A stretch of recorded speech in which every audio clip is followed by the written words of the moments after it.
down to Biscayne. Yikes. 5 on the floor, ride for my dogs. Where here's the thing, you can check the score. Hustle hard, couple scars, wearing bubble frogs. Just like Butler said, you in trouble, y'all. Kept the floor playing, got it all band. Y'all seen the block, stop with one hand. And Pat we trust, it's power, have the guts. We're here to bring the heat, y'all can hang it up. Welcome to 5 on the Floor, a daily insider show on the Miami Heat and the NBA, featuring Ethan Skolnick, Greg Sylvander, and Alex Toledo, plus others from the 5 Reasons Sports Network. Welcome back to 5 on the Floor. I'm your host, Greg Sylvander. Today's floor plan with me, Mateo Mayorga is joining us, and also Eternal Bast. We are coming directly after the Miami Heat's dominant 121-84 victory over the Cleveland Cavaliers at the Kaseya Center on Sunday evening. It was a weird tip-off, 6 p.m. early tip.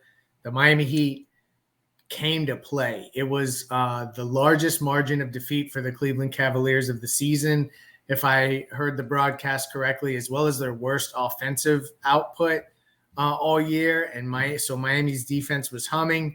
It was a great game. We are going to kick this directly off with the gamer of the night. But before we do, want to quickly call out Off the Floor. This is where you need to go if you want to talk Miami Heat basketball. We have all these different channels. You can get tapped into the tournament that's going on right now with the NCAA. We got the Heat main thing chat, the host updates, all the other NBA games you can talk about. $2.99 on your desktop, $3.99 from your Apple device. That's Discord. You need to go to Off the Floor. Link is in description of this episode. Check that out. And now let's dive directly into the Rock Esports Gamer of the Night. And now on 5 on the Floor, it's time for the Gamer of the Night, sponsored by Rock Esports Center, the place to eat, drink, and play all day. Host your next birthday party with them. Located at 15305 South Dixie Highway in Palmetto Bay. They've got a 5,500 square foot state-of-the-art center equipped with all the high-end power. Play all day passes available for just $25, but if you mention 5 Reasons, it's just $20. So mention 5 Reasons or 5 RSN. You get to play all day for $20. And now, the Gamer of the Night. So we could have gone a number of ways because this was a banner night for the Miami Heat. But who I'm going with is Haywood Highsmith. Came off the bench in 24 minutes, 18 points, 7 of 10 from the field, 4 of 4 from downtown, 5 rebounds, 2 assists, 1 steal. He was awesome. Bam Adebayo was awesome. No ceiling, but I'm going with Haywood Highsmith tonight. Mateo, welcome to the program. Your initial thoughts on this game, Haywood Highsmith, his performance, but also the game in general. Interested to pick your brain on what you saw tonight from the Miami Heat in this dominant win. Oh, sure. And thank you guys for having me. But, this was a strangling defensive performance by the Miami Heat, and we saw a lot of game of zones, especially early in the first half, and the Miami Heat was just a lot nastier. And credit to Haywood Highsmith, he was flying around in it, and on the offensive side he was cutting up the baseline, hitting a pair of triples, getting some putbacks for some teammates. He was doing all of the little things. And Jimmy Butler and Bam Adebayo also had some efficient first halves, but really they were doing a great job. But really, Haywood Highsmith was the story of the game because he was looking a lot like he was early in the season before he hurt his back, a dominant defender before that unfortunate injury happened. And Terry Rozier, in the first half, he had 8 points on 3 of 7 shooting, but with also 4 assists. He has also quietly evolved into a nice third option for this team. And the third quarter, the Heat's zone and, flexing in and out of man coverage with it, just completely annihilated the Cleveland Cavaliers. They look more like the Cleveland Cadavers tonight, which is a nickname the great Peter Vesey gave that team dishonorably years ago. But really, this was a great performance by Haywood Highsmith. And, Bam Adebayo was, flying around everywhere defensively too. And they did everything they needed to do against the team, but it was missing their best player, Donovan Mitchell. They were also missing Dean Wade, and I can't believe I'm drawing a blank. Oh, of course, Max Strus, former Heat legend. He was also missing. But of note, the Heat were missing 4 rotation players: Jaime Jaquez Jr., Kevin Love, Tyler Hero, and Duncan Robinson. Those are some of the Heat's best guys. So this, both teams missing star quality players. This was an emphatic win by the Miami Heat. And, truthfully, it was so bad for the Cavs that I was suggesting to some of my Cleveland peeps that JB Bickerstaff, their coach, should walk past them in the locker room as they're getting dressed and just leave them get on the bus. So, this was pretty much what fans, I'm sure, wanted to see, because it was completely suffocating. Well, and especially when you take into account that Miami went up to Cleveland and got a victory the other day, Eternal, and now they come down here and basically dominate end to end. Bam Adebayo is who I also want to talk about. 15 points, 16 rebounds, 4 assists, 5 steals. What is he doing? What got into this group early in the game, Eternal, that you saw this team turn up? Because it wasn't just about Bam and Highsmith. This was a team effort today. In this type of dominant effort, what did you see early that really got them to create separation?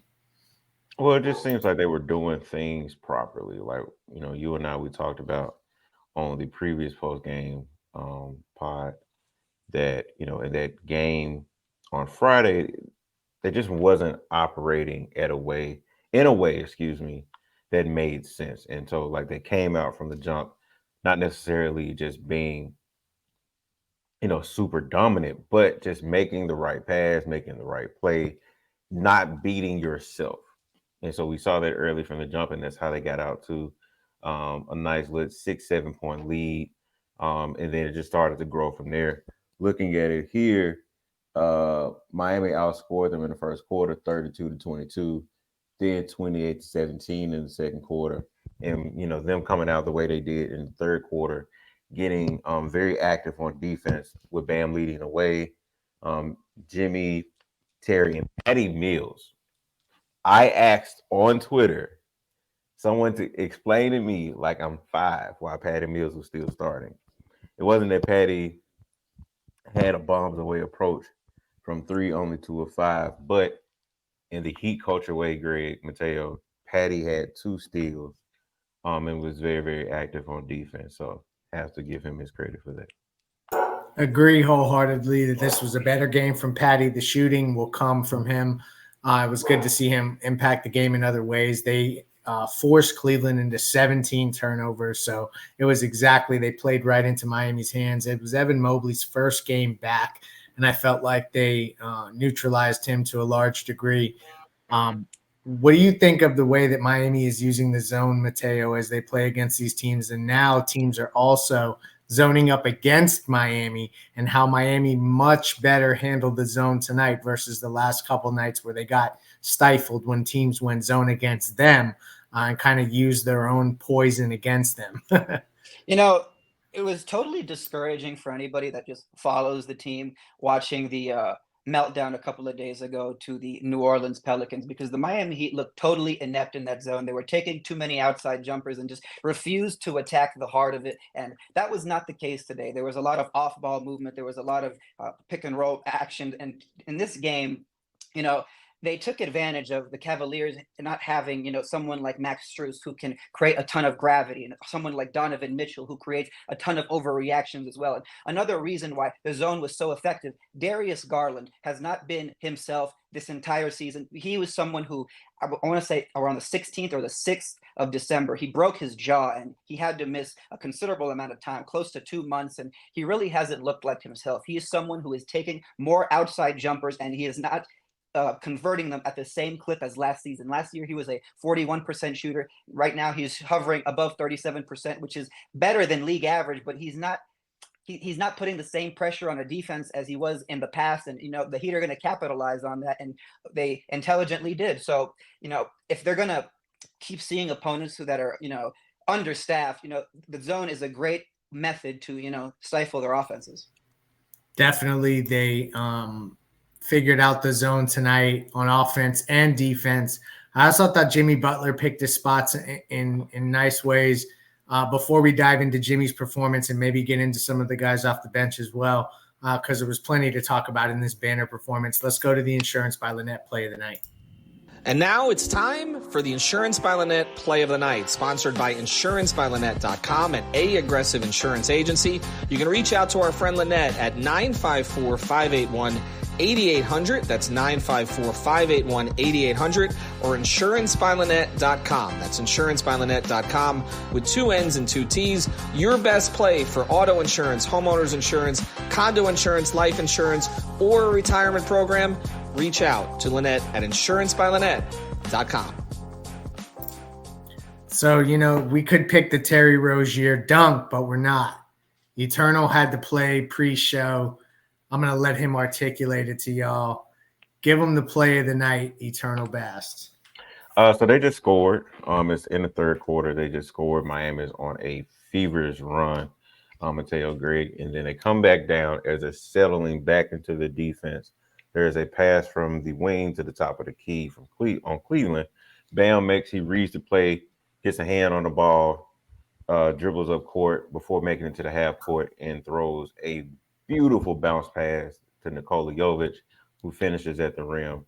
Just beautiful stuff there. Chef's kiss. But Mateo has one too, though. Give him the play that you had, because I think it's worth mentioning. For sure. I got to give credit to Bam. That was a Magic Johnson level pass, but he is also he also did my play of the game. He in the first quarter on a rim roll, he spun past Jared Allen and finished at close range with his offhand as Jared was right on his hip. Jared Allen is one of the top 5 defenders in the league this season, and that was just a big time move. So credit to Bam, because it was very significant because it was his left hand. Definitely. You see him with the left getting more comfortable going to that. We still saw the 3-point attempts. We didn't get a 3-point make tonight. But maybe he can start a new streak up against the Golden State Warriors. And because this was such a blowout end to end, it's kind of tough to analyze some of what happened in the second half. I mean, we're talking they're up 40 most of the game. Eternal, I'll come to you on this one. How are you feeling about the matchup going up against Golden State now? This is a team that's been up and down. They lost a game to New Orleans. They shouldn't have lost. The offense was just a mess. Looked a lot better tonight. What are your expectations heading into the game against Golden State? Carry over what you got from tonight. Understand that you're probably going to see the zone. They, I think, were 14 of 37 tonight, and Haywood carried them a little bit, being 4-4 from 3. So you're going to need some more of that shooting. Jimmy took 2 threes. Bam took a 3. Nico, I think, was 2 of 4. Unfortunately, Terry didn't hit a 3. But I mean, it's cool. You're going to have some nights where you're on, some nights you're off. But the main thing is just being able to get those shots up, continue to do the right thing as far as getting into the middle of the zone. Like Mateo said, which we did. Mateo, we did see a little bit of a different zone tonight from the Cavs than we did on Friday against the Pelicans, right? Like, it wasn't a normal 2-3 zone that you saw tonight. But I think the main thing is continue to do the proper things, continue to move the ball, continue, like we saw Greg on playback, continue converting in fast break, right? They converted in fast break a couple of times tonight, so continue to do that. You're not going to have a size issue against Golden State, so you just try to play the right way. So we're going to wrap with the injury report, but before we do, Mateo, your final thoughts on the Cleveland Cavaliers beat down that happened in the Kaseya Center today against the Miami Heat. They get a resounding victory. I feel like the team needed this one. Your final thoughts on that before we go to the injury report and wrap. I want to credit the Heat's 24 fast break points to most of the work attributed in the zone. They were forcing a lot of bad shots that, they got the long rebound, got out on the break. And a lot of those were also credit to, the steals, the stuff that Bam got, that Terry and Haywood Highsmith, the deflections that they created. The Heat, they looked as good as they should today against a group that has been struggling very much since it was revealed that Donovan Mitchell has been having knee problems again, and he has severe tendonitis. So, they looked dominant, and that's how they should have. Absolutely. Let's hope it translates to the game against Golden State. And then they have Portland, which is another winnable game. They got to start taking care of games at home. This was a good big step in doing so. Let's close with Eric Rubenstein injury report. And now it's time for the official 5 on the Floor injury report, sponsored by our friend Eric Rubenstein, the personal injury attorney. Born and raised in Lauderdale, Florida, lives in Miami, went to St. Thomas. He's a South Florida guy and a huge Miami Heat fan. But the important thing is he can help you get your money that you deserve when something happens to you. So reach out to our guy, Eric Rubenstein. Again, ericrubenstein.com, or ask about me, I got you, on Instagram. And now, the injury report. So we had a little bit of a surprise with Jaime Jaquez becoming a game time decision, and then he did not play after warming up with intentions of trying to give it a go. No Tyler Hero, no Josh Richardson, no Duncan Robinson, no Kevin Love. So a lot of those names I would expect those to carry over to Golden State as well.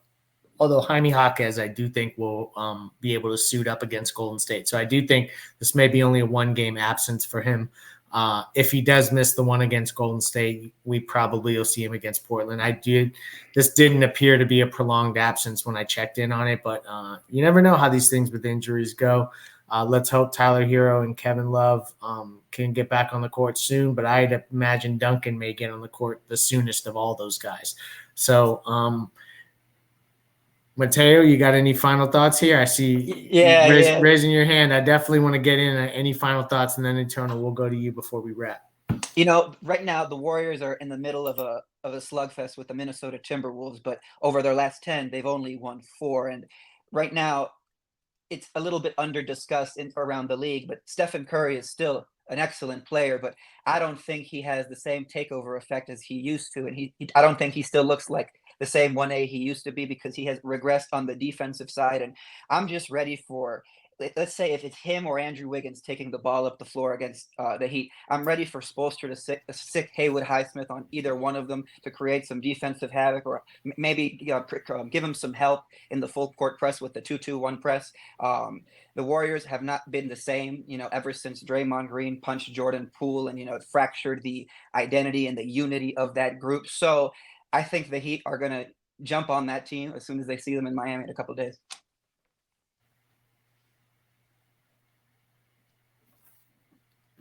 I lost my internet connection, but I'm back now, and I would expect DeLon Wright will also be a player that will end up getting some minutes on Steph Curry. We appreciate everybody for joining. Eternal, you got anything for us here? I lost my internet connection, so I didn't get to pick up that last transition. Oh my God. I can't wait till you listen to it later. That's funny as hell. I just want to say that I hope, especially with here's a good point. I wasn't going to even bring it up, but here's a good point. Nikola Jovic did not play in garbage time minutes. Yeah, that's huge. That shows that he's no longer one of those end of the bench guys. That's right. I said this on Discord earlier. Make sure you guys check us out on Discord and on Playback 5RSN. We are in a season where Nikola Jovic is playing consistently good defense, and Bam Adebayo is attempting threes. Good night, everybody. Thank you for listening to the 5 on the Floor on the 5 Reasons Sports Network. After all, someone needs to listen to my dad.